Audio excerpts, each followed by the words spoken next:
for me, the fear of loss has been really big. And so it was actually really important for me to have all those things taken away from me. So I was actually able to face myself as me. Hey, welcome back. Today we have Cameron Embers, owner of Emberly Digital, a web and software solution company. And he's done a lot of marketing over the years as well. Has this little book here, 12 Sales Myths. And we'll get into it. But let's get started with little Cameron. Tell us about little Cameron. Yeah. Oh, my goodness.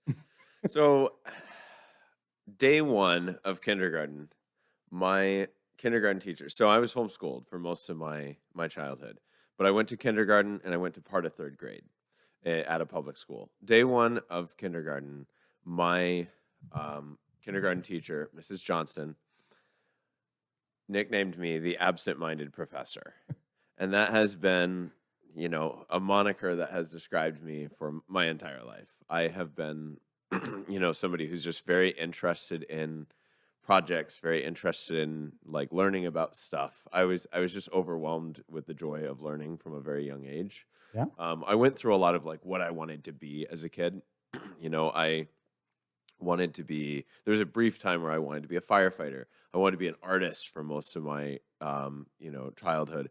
I wanted to be a Pixar animator for a while. So I got really into 3D. So, Yeah. but I would get really, really into themes and different concepts and kind of immerse myself in different worlds, right? So my brother Chandler and I grew up together. We played a lot of Legos.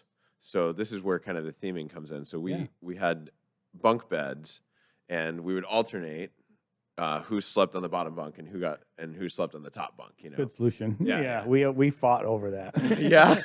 Like literally fought for our bunks when we were little sometimes. Well, so we would alternate I think we thought it was every like week, but it was probably like every couple days because we were kids and that's what a week seemed like, Yeah. But generally the person on the top bunk would like jump and swing and like kick the person on the bottom bunk to wake them up. Yeah. That's fun. And once we were both awake, we would basically say, the question was always like, what are you into today?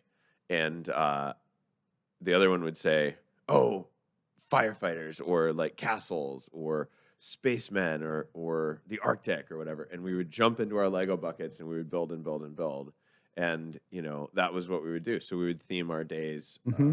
And so I've always been like that sort of like, I love the theming around a thing, like the artistry around that sort of thing. And that's really carried into a lot of the stuff I've done. But yeah, definitely very curious kid, constantly reading, and pretty had a lot of anxiety too. Was a very, very creative. A lot of creatives are like that. We're just very anxious as well. So it seems to go together. I think your creative mind wanders a lot and gets into, like you said, a lot of different things. I can kind of relate to some of that stuff. Yeah. Anxiety. Yeah. I mean, kids, it's always hard when you're little, but it sounds like your brother was pretty, you guys were pretty close. Yeah. Still are. Yeah, for sure. Yeah. So, so he and my other brother both work with me at Emberly, so they're my business partners. That's awesome. Basically. Yeah, it's really cool. So, did you ever have a falling out, or maybe not a falling out, but like a separation for a while during that time? I noticed my brother and I, we kind of teenage years and early 20s, we kind of fought a lot, and then we came back. We're kind of almost best friends now. Yeah, no, there actually was, and it's actually really funny you say that because. So we did the Lego thing for years, right? We were obsessed with Legos, and anytime we could get around school or just anytime we could, we were constantly playing Legos and building all sorts of different stuff. We would build stuff off the instruction sets, and then we would also just like build our own stuff. And we used to pride ourselves on like we could build an entire set without actually looking at the instructions. We just look at like the picture on the box. Sure, yeah. And figure it out backwards, which I think was like some of where our ingenuity started. But, at some point, I actually got into reading. And so I wanted to spend more and more and more time reading. And I started, as I had like this anxiety and like these deep feelings and all that, I found that a lot of the like characters in books really like could resonate and sort of validate and give me a space to feel like I was expressing and connecting with something deeper. And so I wanted to spend, more and more time in books and less time playing Legos. And Chandler was crushed, right? He cried. He was like, "Hey, what are you into today?" And I'm like, "Well," it was really hard being the one drifting Yeah. away, and feeling like you were drifting away, but you were just called in a different direction.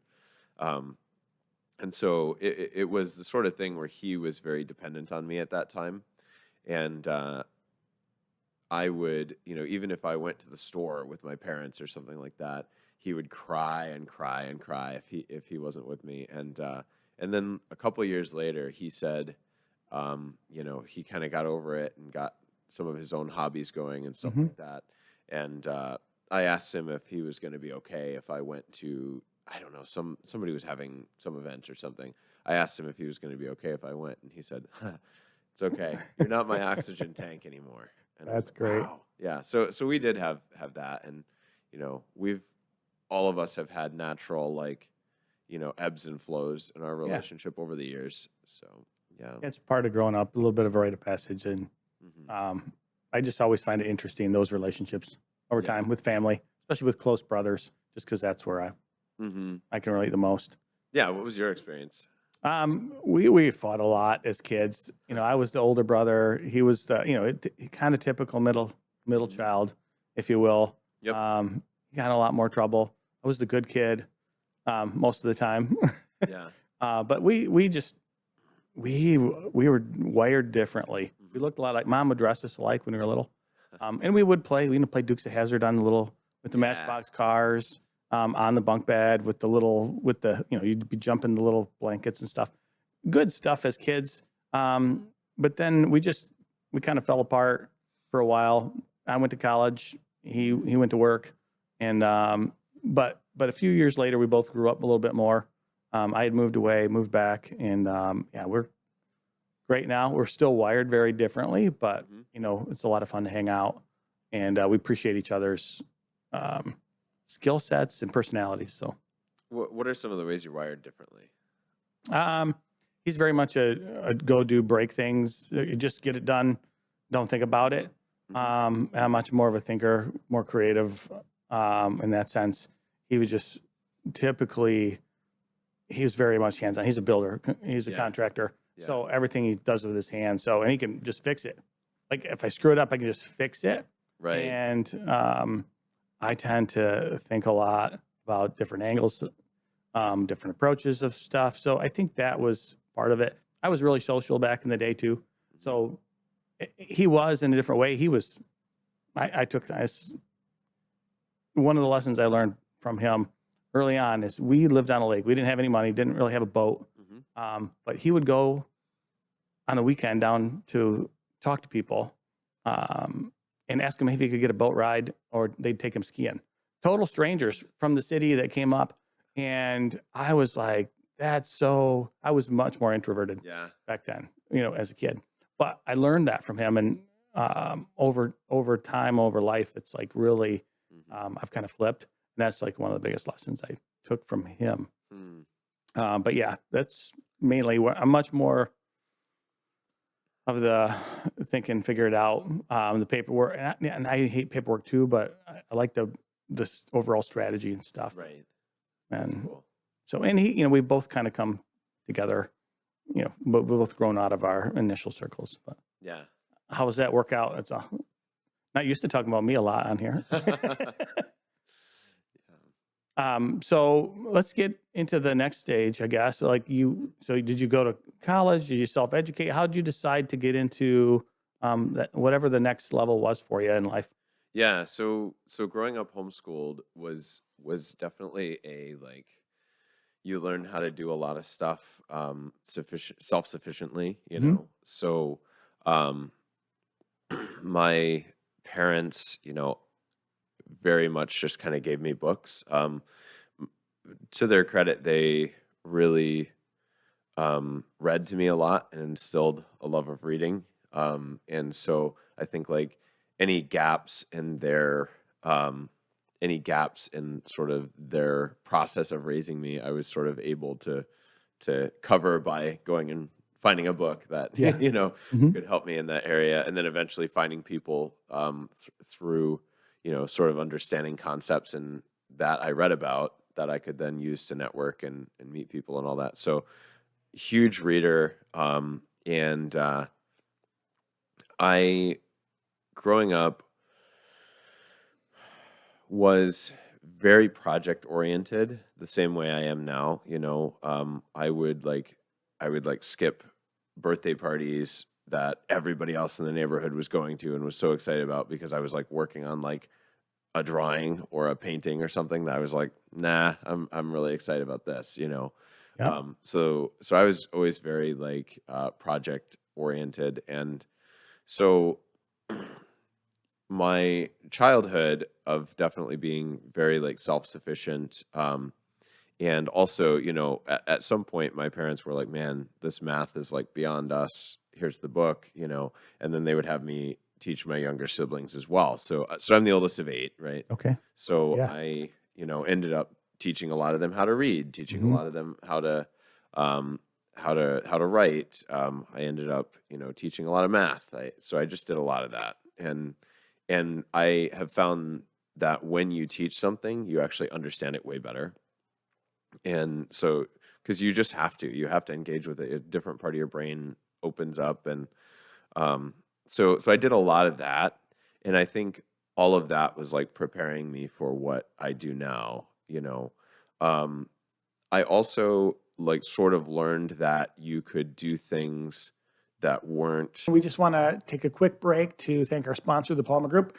They are the ones financing this and making everything happen. That'd be me, Elizabeth, Joni, and the rest of the crew. We appreciate your business. And if you have a place to buy, sell, whether it's vacant land, multifamily, single home, condo, looking for a vacation home up north, we can help. Just have a couple questions, just reach out to us and we'll be happy to answer them. Also, that we are able to help people buy and sell homes around the country. We have a network of great agents, particularly in Florida, but we can find you an agent anywhere in the country and even across the world. We might be able to help as well. So we will be happy to interview multiple agents if they're not already in our network and make some recommendations to make that transition easier. Whether you're moving from there to West Michigan or from West Michigan to another place or from Florida to California or Texas to Tennessee, we're happy to help. So again, thank you. And now back to the show. The normal format, if that makes sense, right? So because I was homeschooling, Mhm. my parents gave me, the books I was supposed to do, and I was like, well, how many of these chapters do I have to do a day? And they told me, and I was like, okay, no problem. So I get up at I started around like 7, and I'd be done with all the stuff by 11, and I'd be like, Mhm. see ya, and I'd head out to the woods, and I literally went to the woods and would just like chill in the woods every day for years. Like So what's chilling in the woods look like? I would go find salamanders. I Okay. would, I would climb trees. I would build forts. I would just like go out there and I'd take a book and like go and read, Mhm. out in nature. So I loved being in nature. So that kind of like gave me this like self-sufficient foundation, I think. And then I did go to college. I believe my degree is I have like a bachelor's in theology. So yeah, which I don't really use Mhm. in work at all now, but I'm happy that I got I'm happy that I got the opportunity to do it. It just didn't like it's not what I'm doing now. So Yeah. yeah. But so I coming into adulthood and all that. So I was a youth pastor for a while, Mhm. which That's where we met. yeah, and couple years of that, and it really like there were a lot of circumstances within the church that I was in that were stressful, that I was a 21-year-old kid. I Yeah. had no backbone to deal with that sort of thing. I had no training to deal with that sort of thing. I didn't know what I was doing. And so there was a point where I was so stressed that like my back hurt, to the point where I like Mm. couldn't lie down. And so There was one night where I had like taken sleeping pills and was like running at 3:30 a.m. And just like I was running miles Wow. out in the dark because I just couldn't sleep, Yeah. and I was so stressed. And once I actually quit, I just quit because of the stress, honestly. Yeah. And once I did, like my back pain like went away. Like I relaxed a lot, but that was a really hard time, and that coincided with I got divorced as well. You know, I had gotten married, got divorced, and sort of lost that career, and you know, ended up sort of having a blank canvas. You know, and that was when I really, you know, tried a bunch of stuff. You know, I tried. Man, I sold cell phones for a while. You Oh know. yeah, I remember that. Yeah. Yeah. What else did I do? Yeah, I just did a few random jobs, and I ended up working at a web design and development company because that was always a hobby of mine. Mhm. So I'll go back real quick. I had gotten into like web design and development when my parents, I was 10. My parents were trying to sell their house, and we didn't have Zillow at that point or Sure. anything like that, right? There was, you know, nothing like that existed. Yeah. And everybody thought of websites as like billboards, right? If you have a website, it's like the best advertising tool in the world.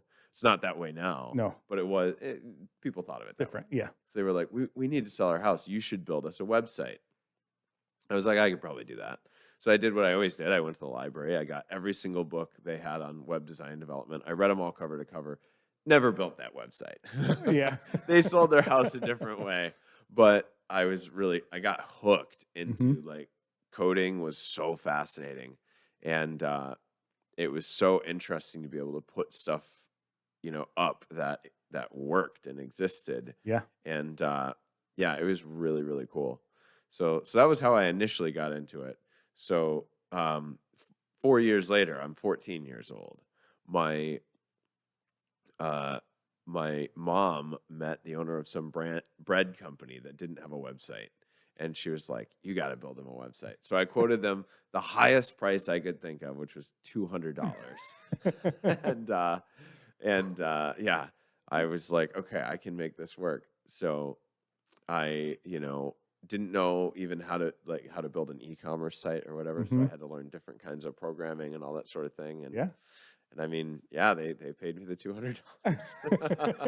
Now, did they have a website in the end? They did at Yeah, the end. I Yeah, mean, yeah, I they assume did. so. It just Yep. So yeah, it was not bad for. I mean, it was, you know, terrible by today's standards. I'm not even sure they used it like sure. as much as they thought they were going to use it, but it was a cool experience. And that was my first paid project.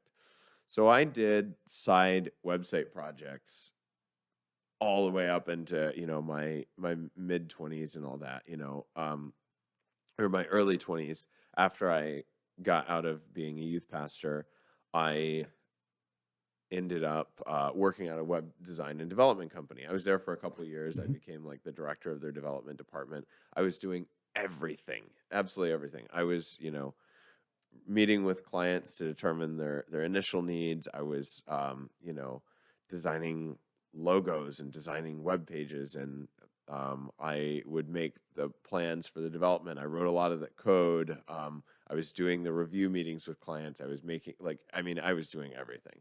Yeah, great experience. It was awesome. It was super fun. So yeah, but as a result of doing that, I'm sort of thinking like, I feel like I could do this myself, you know? So Yeah, I remember having that conversation yeah. over lunch one day, Yep. trying to decide whether to go out on your own and win, and how long to wait, maybe Yep. if it was the right time. Well, yeah. And this is another really, I think, fortunate. One of the things I think is very interesting about life is we start out like working towards things from an excitement perspective, right? We're like, oh, it'd be so cool if I had that. And then once you get that thing, now you flip to working from an avoidance of loss perspective, right? And all of a sudden you're like, oh, better not lose this thing. And sometimes the things that you are afraid of losing don't actually serve you anymore, or just that season is done. You know, Yeah. it's a beautiful season, and Mhm. now it's done, and you can't let go of it because you have this fear of loss, right? So I've had several opportunities where my canvas has just been like, it's like my Wipe clean, just wipe fresh clean start. for me. Yeah, Yeah. it happened to me, and this was another one of those scenarios. I was at the web design and development company. It was run by a husband and wife, and they were cool people, generally speaking. And then, you know, um, there were some, odd things within the company that, um, I never really, I was just so optimistic. I never really Sure. saw anything You were negative. always smiling and So I was, optimistic, really. yeah, Out- when I Outwardly, was with anyway. people, I was optimistic. I struggled Yeah. with a ton of anxiety, but when I was with people, very optimistic and very excited to be there. And so, I had ended up seeing that one of the employees who was there, her job got like posted online, right? And I was like, Mm. oh shoot, there's only one position for. So I told her like, hey, you might want to start looking for a job. Somehow, I still to this day have no idea how they found out about that, but they were super upset. The wife like called me into her office and like yelled at me at the top of her lungs, and and she's like, I should fire, and I kind of pushed the button, right? So she was like, Uh, I should just fire you, and I was like, okay, do it then. And she was like, you're fired, get out of here. yeah. So yeah, so I Interesting. left with my Yeah. little box of stuff. Sure. And a few days later, I met with the husband for breakfast, and he was great. Like, he was like, "Hey, like, sounds like things just got a little heated. Do you want to rewind the clock?" And I'm thinking like, I've now had 3 days to think about the fact that I'm like starting my own Yeah. thing, right? Settling And in. so I'm like, no, I'm good, but thank you, And interestingly enough, they were my first client. Yeah. Yeah. So yep. So one of their great. clients just really liked working with me, so they hired me on as a contractor. So of all things, so that was my very first contract, which was really cool. So we'll kind of rewind a little bit here. Yeah. So you've had a few um, bumps and bruises and clean wipes. What did you learn from some of the harder things you went through? Losing the jobs. I think Mm. leaving and losing the job. What did you learn from that? Oh my goodness. Well, human beings have a really, really interesting relationship with fear. Most of the things that I have done in life, everything from like buying multiple properties to like writing and publishing a book to like starting a company to hiring lots of employees to like, it hasn't been like super hard. Like the steps are kind of like, I mean, it's hard, right? Like there's definitely lots of nights where I stayed up all night, 3 nights in a row to get something done, Mhm. but like the steps have been more straightforward than you would think. And it's more about taking the action, but it's definitely been scary. And it's been scarier oftentimes than I've thought, So I think a lot of times we think that what is holding us back is the thing is hard, but it's actually what's holding us back is our fear.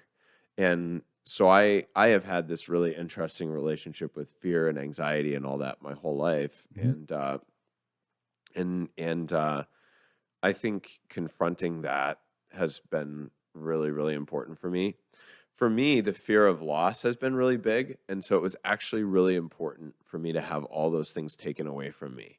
So I was actually able to face myself as me, if that makes sense. Because I sort of looked at it and said, oh, I'm a pastor. And so, I'm okay. I'm a good kid, so I'm okay. I Mhm. do the right thing, so I'm okay. You know, um, I have a job, so I'm okay. And losing all those things really made me like stop trusting in them, if that Mhm. makes sense. Yeah. You kind of learn who you are Mhm. and what you can handle. I think Yeah. from my experience, that for me over time when that happened really changed how I did everything. Yeah. And not that there's not fear, but you kind of know who you are when you're arguing with somebody, when somebody's telling you something, it's like, okay, Right. it doesn't matter. Yeah. You just develop a confidence. It sounds like that's something that happened to you through that process. Yeah. Yeah. And not that there's not continued fear. Right. But, Yeah.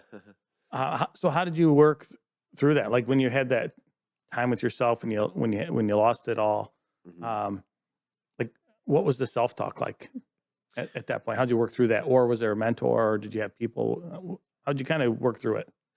Yeah, well, I'll go a little deeper down the anxiety depression route, Yeah. because I think that, like, I can just say like, oh, getting over fear and all that. The reality is, like, when I was, 17 or 18, I was so stressed and so depressed that I stood on the side of the road watching semi trucks going by, calculating like, hey, I think if I jump out in front of one of these, it'll hit me fast enough that it'll be a quick death. That's the point. That's the level of like stress and depression that I got to. And I really had that sort of like suicidal, like intense. And I honestly don't know. Like, fear is a good thing in a lot of cases, right? Like, fear is not bad all the time. Fear was probably one of the major reasons I didn't jump in front of a semi truck, because I was afraid of the physical experience of it, and so I'm glad it kept me. Right. I'm very glad. I'm Everybody. super glad that was a scary thing that I couldn't go through with. I also think that when you are oftentimes, and I can only speak to my experience of being like suicidal and anxious and all that, right? Like, I don't know what everyone else's is like. But for me, it's actually because I'm longing for something more, and I know that I need to do something drastic. Does that make sense? It's like, I cannot stay where I'm at. I need to do something drastic. And so, like, you just think of the most drastic thing you can think of, but your body is screaming to make a change, right? Sure. So I do think that if you are in a situation like that, Tony Robbins calls it massive action, right? Massive action is all that is what will save you, and that certainly was the case for me. So I, started listening to a lot of, I just started, like, I'm really thankful YouTube was a thing, right? Yes. So I started YouTubing like how to get over anxiety and things like that. And I ended up listening to like motivational speakers like Tony Robbins and Dean Graziosi and just lots of the greats. All those guys. I mean, they've really changed a lot of my life. I think that those times where I kind of learned who I was through listening to a lot of those speakers over and over, and just kind of understanding, getting a different look at the world. Yeah. So I definitely had a couple different things. I had a lot of how do I put this? Pride and insecurity go hand in hand, right? Like, it's the same thing. It's an estimation of yourself as different than other people, and so, I would like be feeling really insecure, and so I would do something really showy to like make myself, feel better than everyone else. And then, like, I would get knocked down because people didn't perceive it the way that I thought, and I would be insecure again. So it's like this vacillating thing, right? And so I think one of the biggest realizations for me is that, like, I'm the same as everyone else, I'm unique, obviously. Like, I have my own things I love about myself that are different, but like, I'm not different than you. we all struggle. The old adage, we all put our pants on one foot at a time or whatever. Totally. We all have stuff. I mean, from celebrities to the most successful people, they struggle with something or have struggled through things. So it is, once you realize that, I do think that brings a little bit of peace, or at least understanding and context that helps. But also, like, so that takes you into like, why not me, right? And so when you look at something, Why not me as in? yeah. So have you ever told somebody about, so success is a weird thing when you become more successful, right? You ever told somebody about something and they're like, oh, it must be nice, you know? You're like, yeah, I'm going on like a ski trip. And they're like, Oh, yes. Yeah. oh, it must be nice. You Yeah. know, you're like, oh, I'm going down to Florida. Oh, it must be nice. So what I realized about that is that's their goal. They just don't believe that it could be them, right? They believe it could be you, but they think for some magic reason it's not them, Yeah. right? They couldn't be the one going to Florida, you know, when the reality is like, look at your brother. Like, let's take that story of your brother, right? He wanted to go on a boat, right? He didn't say, oh man, look at all those people going on boats. I'm not one of those people going on boats. He just said, I guess they have a boat. I could go, I want to go on a boat. I could go ask them to go. Yeah. So I think that uh, Jeff Bezos has a quote. He said, stress doesn't come from pressure. Stress comes from not taking action on something you have control over. Sure. And so I think that is where a lot of my like beliefs just kind of swirled around. And when you are depressed or anxious, what happens is you go in a cycle, right? Like one bad thing, you do one bad thing that then makes you feel worse, that then makes you have another belief that's worse, that then makes you do something that makes you have another belief that makes you, you know, it's just this downward spiral constantly. And so the good thing is that you can actually spiral up too, right? You do one thing like, I'm just going to like organize my drawers. You know? Yeah. Oh, yeah. Simplest things. Yeah. Yeah. And all of a sudden you're like, oh, okay, I can affect change on my life. It can be me, you know. Why not me? Why can't I be the one who has a great relationship with his brother? Why can't I be the one who has a house in Florida? Why can't I be the one who, you know, makes millions of dollars? You know, whatever it happens to be, right? Why can't I be the one with a nice car? You know, and I think it's all that, but I think it's also like being able to cut through all that like self-talk and be okay with where you're at, you know, because what I have found as you get more successful, I remember thinking like, oh, you know, it'll be so great when I have, you know, hundreds of thousands of dollars coming in from contracts and I have employees to deal with it. Like then I'll feel secure. That is so funny. There's always another level. Yeah. Or new challenge or new problem. Well, yeah, but then all of a sudden you have the fear of losing those contracts, and then all of a sudden all the people who you have the contracts with have expectations, and then all of a sudden all the employees have expectations and needs, and you know, and they'll you know bring to you. They'll bring to your attention things that you didn't even realize were problems with, you know, with your business, with yourself, with everything. Like it just, the pressure gets worse, you know? And, so I definitely think that like,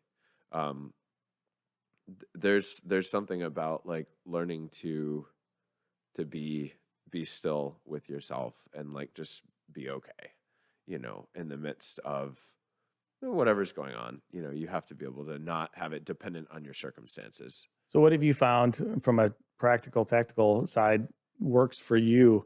I mean, do you meditate? Do you just go away? Do you silence? What do you do to kind of work through those things? Yeah. Well, so I actually talk about taking massive action. I used to meditate like a lot because I realized that meditating was good for my anxiety. So I was like, okay, I'm going to go deeper and deeper into that, into that practice. And so there was a point where I was doing like 2 or 3 hours at a time. I would just sit there and just like meditate for like 2 or 3 hours at a time. I don't really like do that now because I'm so busy. I could do that now, right? Like if I decided I was going to make that important. Okay. That's impressive. Not many people. I mean, I think most people have to work up to. Oh, I had to work up to it. I started 10, with 10 minutes. Like I had to work up to it for a while. I started with 10 minutes and it was right when Headspace was coming out, the app. Yeah. They had like their demo versions online or whatever. I tried that one. Yeah. Yeah. And I was like, okay, I'm going to try that. And they had this great, like, it was like they had this great description of it. It was like your thoughts, instead of interacting with each thought, like imagine your thoughts are like cars on a freeway, right? And what happens is like every time you have a negative thought, you like jump out into the freeway and try to like stop that car, and you get hit and you get hurt really bad, you know. Mm-hmm. And so they said, you know, you just sit there and watch the thoughts pass on the freeway and just enjoy being there by the freeway. And don't be like, I don't like that, you know, blue car is passing by. I don't like that red car is passing by. I don't like that truck, you know. Like just let them go, you know. And so that was really meaningful. So learning how to do that, and then also how to breathe and focus on my body and focus on what I'm feeling. And because we are bodies, Mm-hmm. you know, we are. And so a huge part of my, you know, overcoming anxiety and depression and all that has actually been like, wow, I didn't realize how poorly I was taking care of the vessel that carried my brain. Mm-hmm. Yeah. You know, What's the system? So the whole thing, they're all interconnected. So yeah, so I definitely have a lot of systems at this point. So I typically so my day, I'll get up and I'll typically I have a lot of like I take creatine, I take a bunch of different supplements. I make some coffee. I typically will go to the gym and I'll walk and work. Like I literally put a box on a treadmill. They call me laptop guy. I was so impressed just seeing you, like when we were meeting at the coffee shop, or I'd come in there. I don't know how anybody can do what you did and how productive you could be in a very noisy and busy coffee shop. I'm like, I don't know how he does it, but you're able to focus and kind of tune that stuff out. Let those cars go by, if you will. Yeah. Even while you're working on that project or whatever that is. I was always impressed by that. We will credit either the meditation or the fact that I grew up with 7 siblings, like throwing things at my head while I was doing any given thing. So You can dodge a wrench. You can, yeah. Yep. Exactly. Yeah. So, yeah, but then I definitely eat like extremely clean, as much as I can. I try to eat. My average meal is actually like meal prep now with like I typically have like a protein, a carb, a vegetable, and try to get the macros and working on micronutrients now. But yeah, just pretty healthy. How does that look for you? Because a lot of people complain, hey, that's too much work. It's too difficult. I can't do that. I'm busy. I'm on the run all the time. Yeah. Well, I actually, so this is a thing that has happened as I've gotten more able to do this. I've actually hired my sister as like an executive assistant. Okay. She actually meal preps 1 day a week for me. So on Tuesdays she meal preps and she makes 6 meals, and so that's, you know, a decent amount of, you know, my eating comes from there. Oh, and yeah. then otherwise, honestly, I'm eating out, or like grabbing something at home. But I eat really simple stuff. Like even when I'm at home, you know, like the other day I just opened like 2 cans of canned salmon, and I have these like sweet potato. It's literally just organic sweet potato. Sure. You can get it from Costco or whatever. Oh, yeah. Super cheap too. It's like yep. relatively. Yeah, it's actually surprising how like when you get really simple, how cheap it is. Like, relatively speaking. Or I'll have eggs or something like that. You know, just warm up veggies that are either, you know, usually I do frozen veggies. I'll throw them in the microwave, and that's my veggie. And yeah, so as long as I'm keeping it simple, it's not too hard. But I also like if I go to restaurants or whatever, we actually eat out a lot because we're just so busy.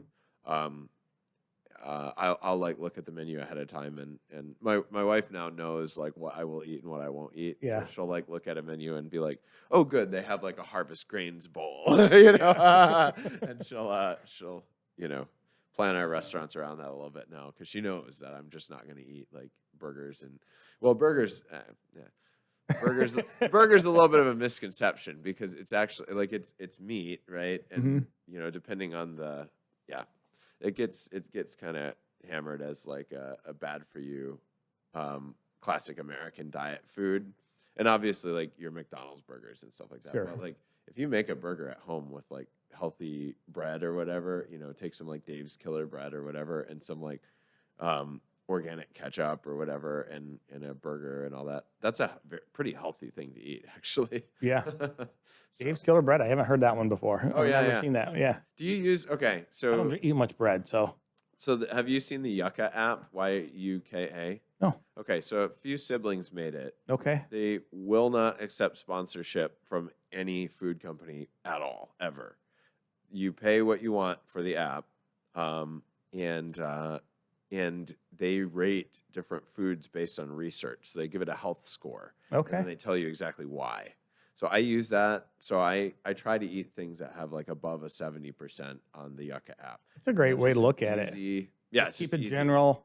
Yep. Yeah, don't get too into the weeds. Yeah, totally. Yeah, I just overcomplicate. love it. It's so easy. So, Yeah, I'll have to check that out. yeah, it's pretty cool. So So now, who does the rating on that? Is it the it's siblings that them. created Yeah. it? Okay, Yep. So they're rating, all kinds of stuff. millions of products. Wow. Literally, like, yep, they're going through it all, and they probably have. I'm sure they have staff at this point who Sure. know Yeah. what to look for. They probably use like AI to an extent now. Yep. Yeah, But, interesting. yeah, it's really cool. It's a cool way to just like find out about stuff. So yeah, I'll check that out. yeah, So now let's maybe get into what you're doing now, what you're working Yeah. on, things you've worked on maybe the past couple of years. If you want to talk about the book, Sure. if you want to talk about your business, tell us what's happening. yeah. So definitely, my company is where I pour the majority of my daytime resources, I guess, or my working hours resources. So Emberly means a lot to me. It's a design, development, and marketing company. So basically, the idea is to actually work on all of these holistic, work on a company's goals in a holistic way, right? So it started as an accident. So it just so happened that I have always been really into design and brand and theming and messaging and all that stuff. My brother Colin, who was my original business partner, I convinced him to drop out of engineering school to start Emberly with me. Okay. He just so happens to be really into tech. So he's an engineer and just genius. He's a savant, when we did like the NASA project, he's the guy that everybody looked to for technical guidance and all that. So I got really lucky having like literally a savant. It's great to have that. Well, it sounds like Built you in. have that built in, and you Yeah. have what sounds like a bit of a complementary piece from the Yes. creative side to the technical side, if you will. Totally. Yeah. So Chandler, our third brother, happened to go into marketing, got really good at running pay-per-click ads, and he just worked on, running tons and tons of different campaigns for lots of different organizations. At the same time, he was like getting really good at that. We were having a lot of clients coming back to us saying like, "Oh, we love this website that you built for us, but nobody goes to it. Everybody loves it. Who goes to it? But there's like 4 people." So, Yeah, right. so we're really thinking like, "Oh, we should really." And whenever you do an initiative, it has all these different component parts that all have to run like a machine, right? You take the transmission out of a car, you're not going to be going anywhere. Right. And so what happens to a lot of companies is they have to hire all of these different agencies, and then they have to have an internal project manager to manage them, and then all the agencies sort of have trouble working together and all that sort of thing, right? Because they need all the different parts of the funnel. So Emberly started as an accident. Now it's very intentional, where we have the 3 departments. We have the design, development, and marketing department. They talk to each other a lot, and we can come in and help clients with what they need help with, right? So a lot of people listening, everybody has a different idea of what design development, Totally. what all that is. In your case, or in a company, let's just say an example company, what would that look like? Yeah. So let's think about the funnel, right? Like what actually happens in a business to make money. And let's think about it from a digital perspective. So let's say you run an ad. That ad takes you to a landing page. That landing page has information on it, and you can make a purchase on that page, right? Very simple concept. Sure. But you've got a number of factors at play. Number one, you have a brand identity, the look and feel of that company, right? It's got to be interesting, engaging, true to who the company actually is. And it has to communicate a polished brand, right? You look at a good example is like personal care products, like shampoo and stuff like that. The really well branded shampoos sell for a lot more. Oh yeah, yeah, a lot more right. than the generic ones that look more generic, right? And so definitely having a brand identity that looks really intentional and fits the demographic is a big deal. So that's design, right? So all of that has to look consistent, from the pay-per-click advertising on social media all the way to the landing page to, the post-checkout process, to the emails that they get that will make sure they buy again, right? Yeah. So that's design. From a technical perspective, you got a lot going on, even with that simple example, right? You've got UTM parameters that are coming in. The page needs to load fast. If you've got log-in, log-out functionality, how does that interact with caching, right? Like, you'll have situations where you can cache things to make the page load a lot faster, which will increase your conversion rate. But then all of a sudden you're having trouble with some users seeing that they're logged in when they're not logged in, or logged out when they're actually logged in, and things like that, right? So there's all these technical ramifications to building the database and scaling it, and like what platforms to use and how the different integrations talk to each other. So that's all development, right? Sure. Okay. And even just building the framework of pages and stuff like that. That's all development. A lot of that stuff you can use tools to do now, but as you scale and as you change things, you're gonna need you need intentional engineering to be a part of that. And then obviously marketing is like, when you're running ads, like, who are you targeting? What type of messaging are you using? How do you make sure that messaging is interesting? What is your like return on ad spend? What's your ROI? What's your conversion rate on the page? What's the cost of your product, right? What's the profit on your product? So all of that stuff is what marketing ends up handling. So it's a lot to think about. Like, anybody that's started a business or tried to grow a business, you start getting in the weeds a little bit. yeah, It's like, oh, I can do that. Like, a lot of us want to do that myself, or I'll figure that out. And then you start realizing, after you've even created pieces and parts of that it might work a little bit when you want to scale or when you want to grow. It's just so much more work. yeah, Far better to hire somebody that's got all the experience, understands the potential pitfalls so you can avoid them. Because when I try to do something myself that's new, even though I might be able to accomplish it, it's like there's so many other things. Even in real estate, people come to me, and I can see I have a whole backlog of what problems have gone wrong, what people have struggled with, what challenges have come up in houses. And in your business, same kind of thing. If you have all that experience, the understanding where you can just avoid problems, it saves so much money, so much time, so much more effective. yeah. I definitely think that people should try to do stuff themselves so they understand what they're managing. Sure. Even if you end up hiring someone else to do it, I think it's really valuable to spend some time like researching the world so that you know what you're talking about. Because the most successful companies I've seen, even when they're working with agencies, they have an understanding of what a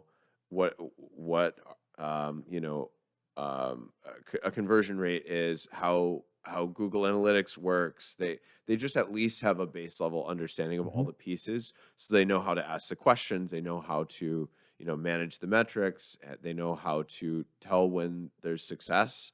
They know what to expect. All that sort of thing. I think it's way helpful to do as much as you can yourself, but you also have a diminishing law of returns on your time, right? Where like, if somebody's done this a whole bunch of times, I always say that marketing is like, is like a race. You can't guarantee that a particular, person is always going to win every race, right? But like you're going to do a lot better if you hire a professional runner, Right. than if you go and just try to run, And a trainer. Yeah. Yeah, that's not an exact analogy because Sure. business is, of course, like there's one winner to a race and there's like lots of winners in business, like even within a market. And that's one thing we find a lot is that, I've talked to many, many people who are like starting something, or whether they're in a company and they're trying to like launch a new product initiative within that company, or they are like, they don't have a company, they want to start something completely new, they have an app idea, all that sort of thing. I could go down that rabbit trail for a long time, but there's a lot of misconceptions about that. I think one of the biggest ones is like, oh, there's other people doing what I want to do. That means that territory has been conquered and all that sort of thing. I'm like, well, actually, you're probably way better off being a competitor, doing something that's already being done in a market. Because if you have an idea that hasn't been done, you might be right and it might work. But it might also be that a lot of people have already tested that idea the way that you were thinking of it, and it didn't work. And that's why nobody's doing it. But I will say that one of the things that is most important in optimizing a new product or something that you want to get out into the world, the version that you are imagining in your head almost definitely won't work. Sure. It has to be. I forget who said it, but they said that something about like your a product concept never survives its first interaction with a customer. Yeah. Yeah. I've heard this a couple times. Yeah. A couple times from people. And it's so much iteration from something totally not even, quite often it's not even in the same line, I guess. It's just, totally. It's very, very different. Yeah.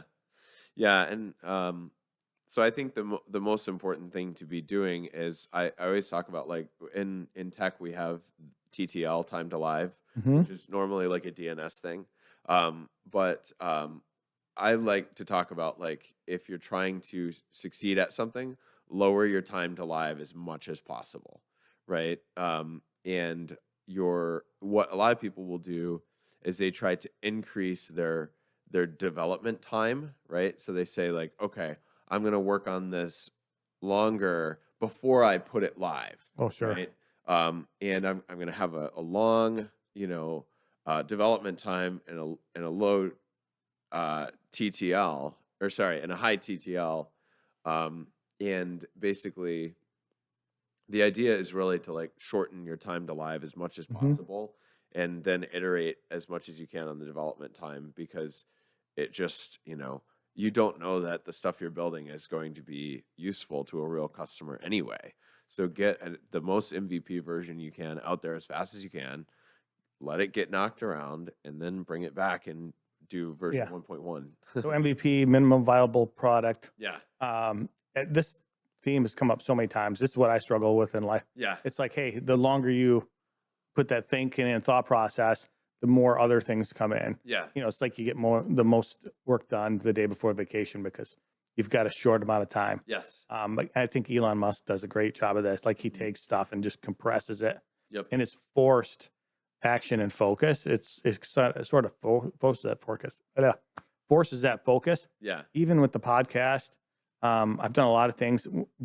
I finally got over, hey, there's going to be a lot of things that aren't even perfect, aren't close. I could make things a lot better, but starting and then just iterating, making something a little bit better each time really has helped keep things moving. Right. And it's just a constant reminder, and not only in business, but everything in life. Yeah. That, like, you'll accomplish more by really shrinking that window, and which creates focus, I think, is the totally. Yeah. And I always like the analogy of like the pots, like clay pots. I don't know if you've heard that one before. Yeah, go ahead. I've heard it, but it's a great one. Yeah, so it's a study that I don't know where this was done, and I don't even know if it was a real study or just a story as someone told as an analogy. But the idea is that two groups were assigned to make clay pots for 4 hours. One group was told, make the best pot you possibly can make. You have 4 hours to make one pot, and it's got to be the best. And so they set to work on that. And the other group was sold, make as many clay pots as you possibly can. Don't worry about quality. Make them as fast as you can and just get as many done as you can in the 4 hours.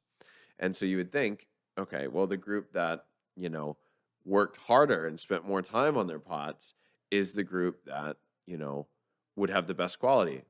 Turns out the group that did them as fast as possible actually made way better pots. Maybe their first one was trash, but, maybe their first 10 were trash, but no worries. They made 50 of them, so 40 of them now have superior quality to the one that this other person made, because now they know, oh, wait, I have to have this mixture of clay, and now I know how to do this part, and I know how to craft it properly. You know what to expect. And, using those numbers, they failed 10 times. Yeah. Maybe they failed 45, 50, 49 times. Totally. The 50th pot was the one, but they kind of had to get over and over. And I think I do see a lot of people that struggle. They worry about that. They have anxiety and stress around that failure. Yeah. Yep. And unwillingness to just get started, screw it up, do it again, fail forward fast. You hear that quite often in successful businesses too. Just iterate, just get started and do it. It's such a hard one for a lot of people, even people that have done it in certain aspects of life. It's sometimes hard to implement that in other areas because of fear. Well, and it's definitely like the relationship to other people is always really hard.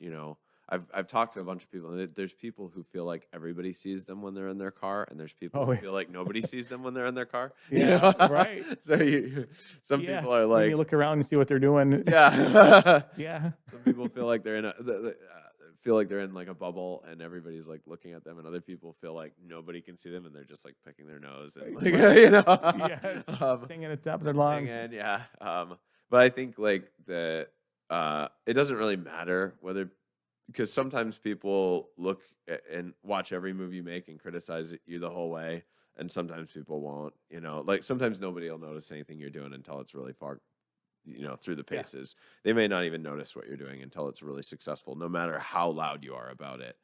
But I think like what I've kind of learned, I remember talking to a therapist when I was younger, and I was basically like, oh, but this person wants me to do this, and my parents want me to do this, and this person wants me to do this, and this, like, I just, I don't know what to do. And they were like, you realize you can't make everyone happy, right? Like, literally, like, you just named 5 people, and no matter what you do, 4 of them will be disappointed in you, and that's really hard for like a people pleaser type of person to realize. And so the good kid. Totally. I mean, we just had a situation where a client went on a podcast like this and told a story about a vendor, and it was a good story that turned out right, but they missed all the details were wrong, and I'm like, oh, actually, no, that's not how that went down. And I felt unsettled about it, right? I'm like, it's awkward. It's awkward that I was perceived so differently than reality actually happened, and so I think that one of the things I have just learned is that like people are just going to perceive you wrong, no matter how hard you try to manage perceptions, no matter how like people's perception is always so related to like what they are experiencing, what they have experienced, how they're feeling at any given moment, right? Like people might be in a really horrible state, like really miserable and depressed, and then they and then they just like perceive you because they're looking through that lens. And so people are going to perceive you negatively all the time anyway, like regardless of whether you do stuff or don't do stuff, or you can exactly you can hold back and play it safe, and people judge you for playing it safe.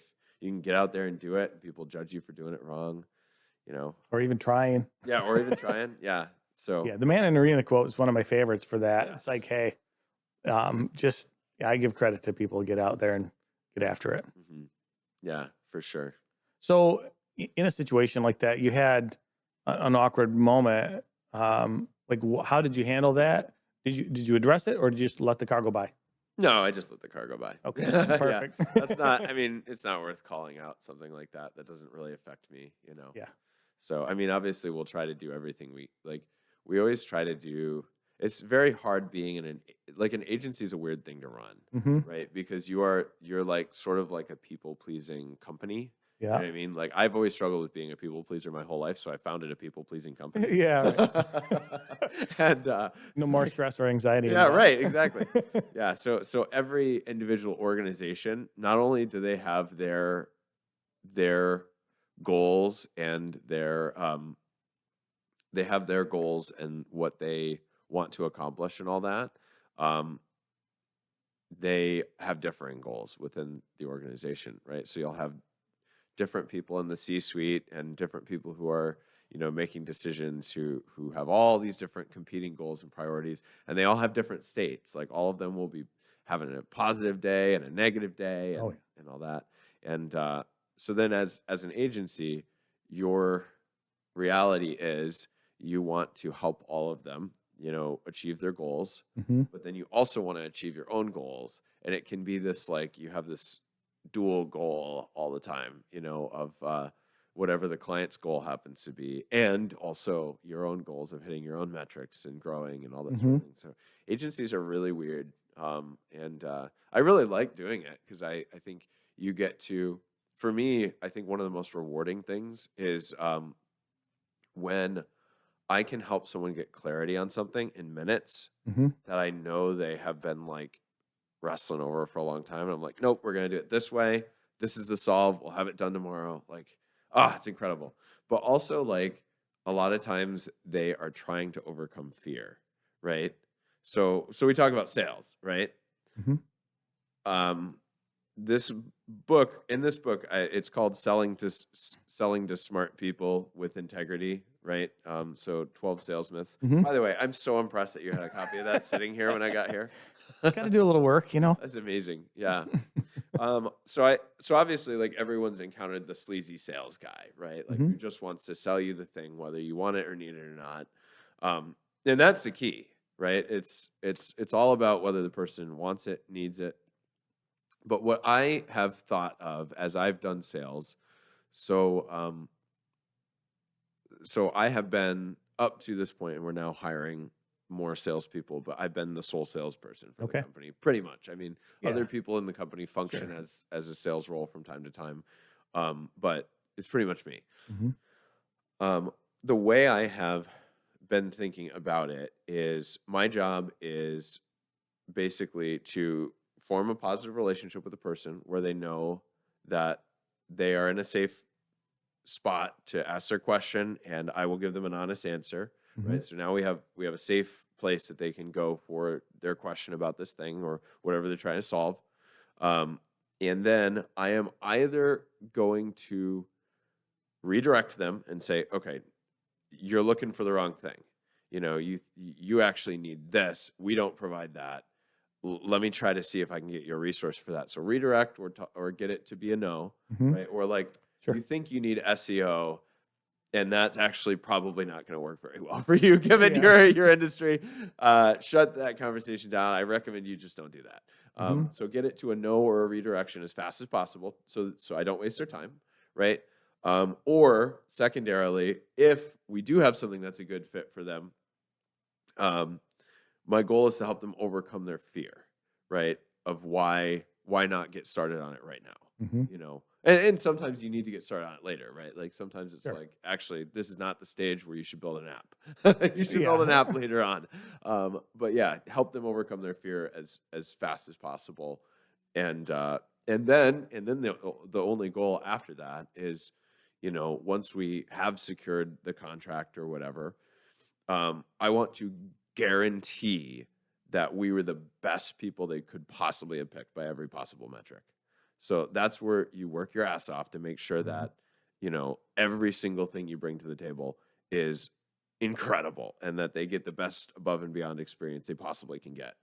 So how have you found that communicating what you're doing and what you've provided has helped? And what role does that play, would you say? Communication is something that I think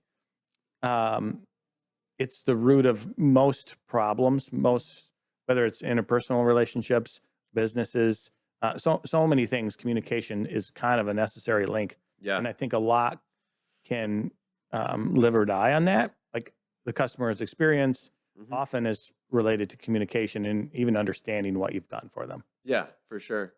Yeah, totally. Well, so we have like 6 core values that we like really, we spent a lot of time like figuring out the core Yeah, values. super and, like, interested. yeah. I'll hit them real quick. So number 1 is think abundantly. So we like to talk about like the Henry Ford quote of like, the man who will use his skill and constructive imagination to give as much as he can for $1 instead of as little as he can for $1 is bound to succeed. So like, think abundantly. Love it. There's Yeah. more where that came from. We can go bigger. We can do better. I'm gonna have to look these up. Well, a lot of times I can't remember the order. So yeah, go ahead. a lot of times we find we don't use them daily. We have them kind of ingrained, like the concepts. Yep. But if you're not like addressing them, Yeah. So yeah. Okay. and we can, Number 2, eyes on the prize. So what's the goal? And refining the goal and making sure, because in development, people get stuck looking at the trees a lot, and so making sure everyone understands what the goal is. So then FITFO is number 3, figure it the F out. Okay. So yeah, so basically that's like, making sure that you can focus on making sure that you go the extra steps to learn everything. That's where I say like it's really valuable for if you want to run a successful like sales funnel and all that. It's really, really valuable to learn as much as you can about the process. You don't have to do all of it, but it's really valuable to learn everything and not be afraid of like diving into a platform or opening a software and clicking around. Handle your monkeys. So if it's in your swim lane, take responsibility for it, no matter how many bananas or feces it throws at you. And this is the one I was thinking of, like teach the why. So never do anything for a client or internally without teaching everyone involved why it matters. Yeah. So That's always been super important to me when dealing with anybody or anything. It's like I hate like math was always tough because I want to know why the calculation worked. Yeah, I needed the concept behind it. right. And so I was okay at math, but not amazing because I just always sucked so much time. And I want to know why. I want to know the concept. Totally. And even in doing something or somebody is doing something for me, it's definitely helpful. So teaching the why, I think that's a great one. Yeah, and that's where communication. But I was going to say, choose wonder and joy as our last core value, and that's like the idea of you can always choose. If you want to live in a beautiful state or a miserable state, you can choose that anytime, any place, and that's a choice we consciously have to make. So going back to communication, right?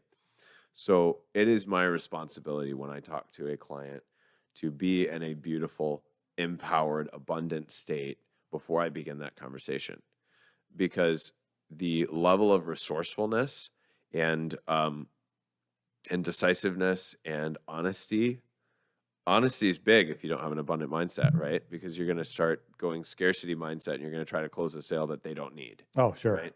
So getting in that beautiful state before I talk to that empowered state, before I talk to a customer, is part of communication, right? I'm a very bad communicator when I'm not in a good state. So getting in that good state and then teaching the why for sure. I mean, it is hard in development too, because there's a lot of like, well, we need to use the cookie method instead of the session method because, we're using light speed caching and we need the HTTP headers to so it's a whole thing. Yeah. Right. Yeah. So it can be hard translating it into something that makes sense for both developers and clients, but yeah, you're dealing with a lot of different world specialties, personality types. totally. And I think the other thing that's come up often in this podcast even is psychology, like Yeah. how important, in my business, among all the technical things, psychology seems like it ends up being half the business. Yes. Like managing expectations, emotions, challenges, and getting people through. Like you're just guiding people through. Yeah. And that Totally. is that come often.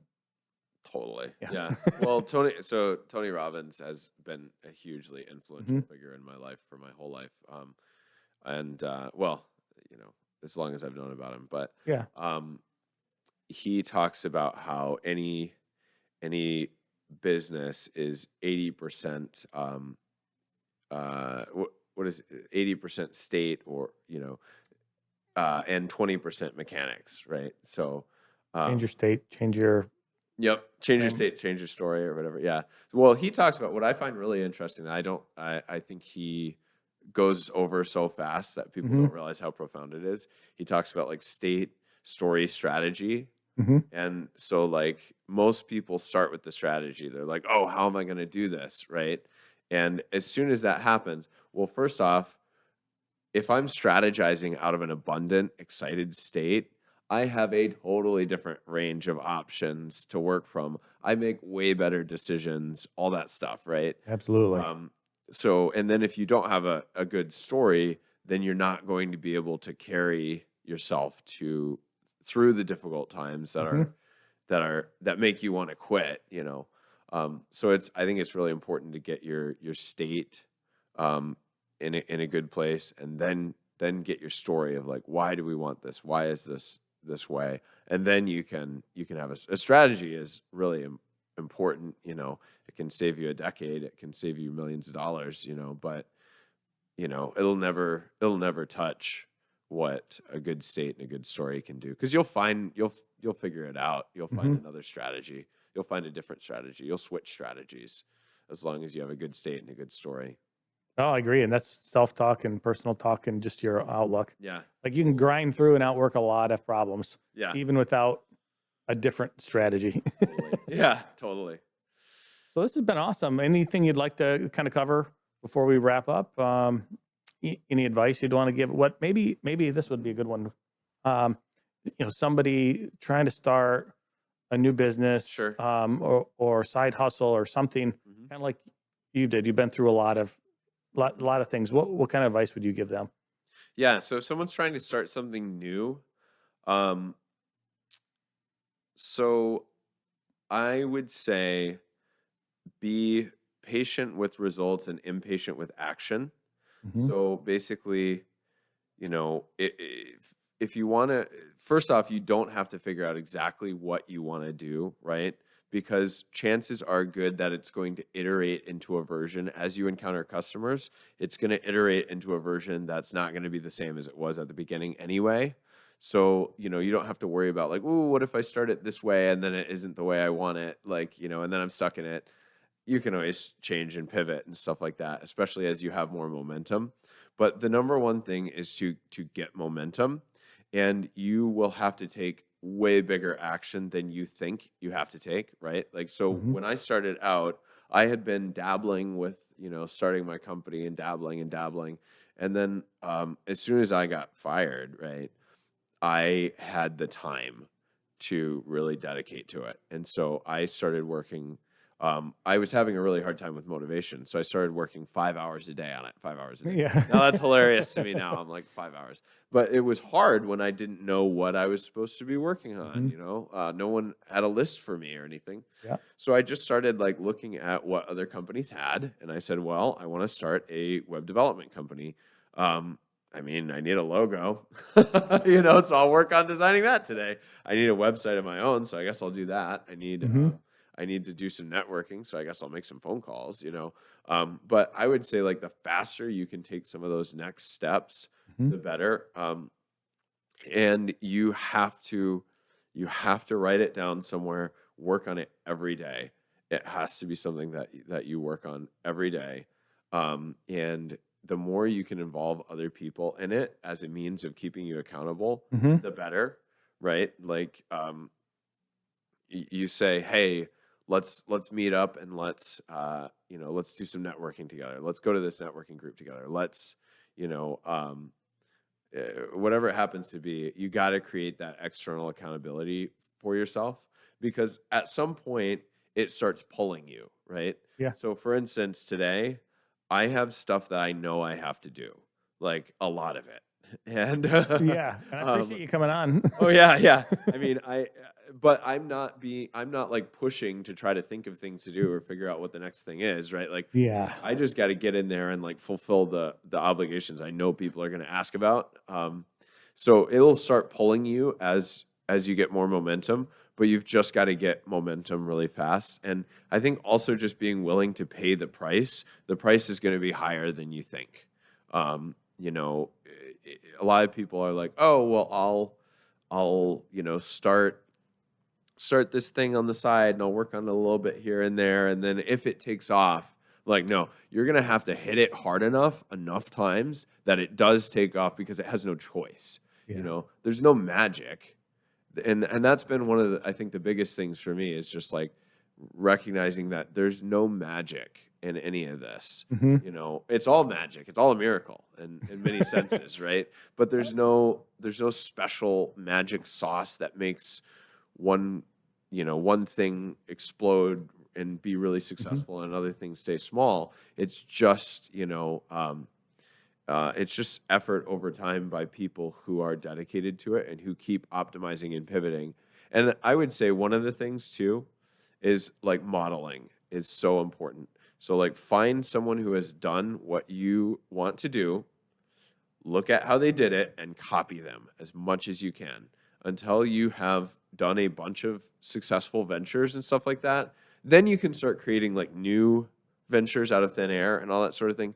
But look at someone who has done pretty much what you want to do, copy them, and put in as much dedication as they have put in, and ask them too. You can call them up and ask like, hey, how did you deal with this? And I think that's one of the biggest things, but it's consistent action over time. I think that's great advice. Yeah. Well, I appreciate it. Yeah. Anything else? How can people find you? So emberlydigital.com is our company website. That's One the stop best spot. So yeah.